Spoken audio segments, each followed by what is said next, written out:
নমস্কার, আজকে আলোচনা করব ফলহারিণী কালী পুজো নিয়ে। জ্যৈষ্ঠ মাসের অমাবস্যা তিথি থাকবে ইংরেজির 5ই জুন বুধবার। 22শে জ্যৈষ্ঠ রাত্রি 7টা 15 থেকে অমাবস্যা তিথি শুরু হবে।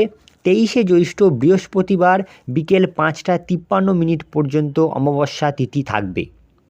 এই তিথি চলাকালীন আপনারা বিশেষ কিছু উপায় করুন, যার দ্বারা এই শক্তির আরাধনার মাধ্যমে, এই কালী পূজার মাধ্যমে আমাদের সমস্ত সমস্যা, হতাশা, কষ্ট, দুঃখ দূর হবে। সুখ ও আনন্দ আমরা আমাদের জীবনে পেতে পারব। বিদ্যা, কর্ম, অর্থভাগ্যের উন্নতি করতে, দাম্পত্য ও সাংসারিক জীবনে সুখ শান্তি লাভ করতে এই দিনকে অবশ্যই পূজা অর্চনা করার চেষ্টা করুন এবং বিশেষ কিছু উপায় আপনারা করার চেষ্টা করুন। দেখুন, আপনাদের মধ্যে সমস্ত অশুভ শক্তির নাশ হয়ে শুভ শক্তির উন্মেষ হবে। ফলহারিণী কালী পুজোর বিশেষত্বই হচ্ছে 1280 সালে 13ই জ্যৈষ্ঠ, কোনো ক্ষেত্রে 1279 বঙ্গাব্দের 24শে জ্যৈষ্ঠ 5ই জুন 1872 অমাবস্যা তিথিতে ফলহারিণী কালী পুজোর দিন শ্রীমা শারদাকে শ্রীরামকৃষ্ণদেব সাক্ষাৎ দেবী জ্ঞানে ষোড়শী পূজা করেন। তার নিজের সাধনার ফল, জপের মালা, সর্বস্ব মায়ের চরণে সমর্পণ করেন। আসুন জেনে নেওয়া যাক এই দিনকে কোন কোন বিশেষ উপায়গুলি করবেন। এই দিনকে কোনো পবিত্র নদীর জলে স্নান করুন অথবা গঙ্গার জলে স্নান করে সূর্যদেবকে অর্ঘ্য দিন। পিতৃকুলের উদ্দেশ্যে এই দিনকে তর্পণ করতে পারেন। এই দিনকে অন্ন, বস্ত্র, অর্থ আপনার সামর্থ্য অনুযায়ী দরিদ্র ব্যক্তিদের দান করুন।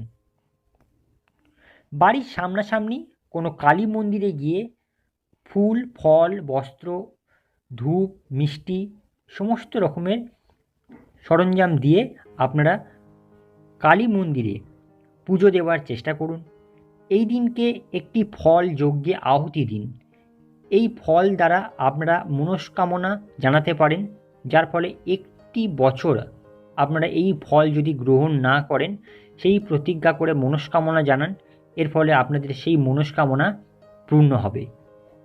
অমাবস্যা চলাকালীন কোনো গরিব ব্যক্তিদেরকে ফল দান করুন, ফল খাওয়ান। এই দিনকে সন্ধ্যাবেলায় বাড়ির দুপাশে অর্থাৎ বাড়ির প্রধান দরজার দুপাশে দুটি তিলের তেলের প্রদীপ জ্বালান।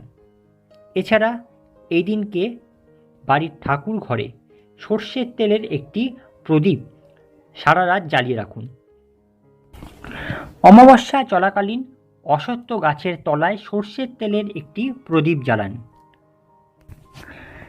এই দিনকে আপনার খাবারের প্রথম কিছু অংশ গবাদি পশু, কালো কুকুর এবং কালো পাখিকে খাওয়ানোর চেষ্টা করুন, এতে আপনার অর্থকষ্ট দূর হবে। এছাড়া এই দিনকে একা একা কোনো নির্জন জায়গায় যাবেন না, যেখানে লোক বসতি কম বা শ্মশানে একেবারেই যাওয়া উচিত নয়, কারণ এই দিনকে আমাদের চারপাশের নেগেটিভ এনার্জি অনেক বেশি থাকে, যার প্রভাব দ্রুত এসে পড়তে পারে। এই দিনকে কোনো শুভ কাজ করা উচিত নয়। কোনো ব্যক্তির সাথে তর্ক বিতর্ক, ঝগড়া, কলহ থেকে নিজেকে দূরে রাখার চেষ্টা করবেন। আর্থিক লেনদেন বা কারো কাছ থেকে অর্থ ধার নেওয়া থেকে দূরে থাকুন। এই সমস্ত দিকগুলো মেনে চলার চেষ্টা করুন। এছাড়া এই দিনকে কোনো দূর স্থানে যাত্রা করা একেবারেই শুভ নয়। নখ কাটা, চুল কাটা এগুলো এই দিনকে একদমই করবেন না। দেরি করে ঘুম থেকে উঠবেন না। এছাড়া কোনো দরিদ্র ব্যক্তি যদি আপনার বাড়িতে আসে, তাকে কিন্তু খালি হাতে ফেরাবেন না। এই সমস্ত উপায়গুলো করার চেষ্টা করুন, এই সমস্ত নিয়মগুলি মেনে চলার চেষ্টা করুন। আশা করি জীবনে অনেক অনেক বাধা অতিক্রম করে জীবনে সুখ, শান্তি, সমৃদ্ধি পেতে পারবেন, জীবনকে সফলতার দিকে এগিয়ে নিয়ে যেতে পারবেন। আজকে এই পর্যন্ত।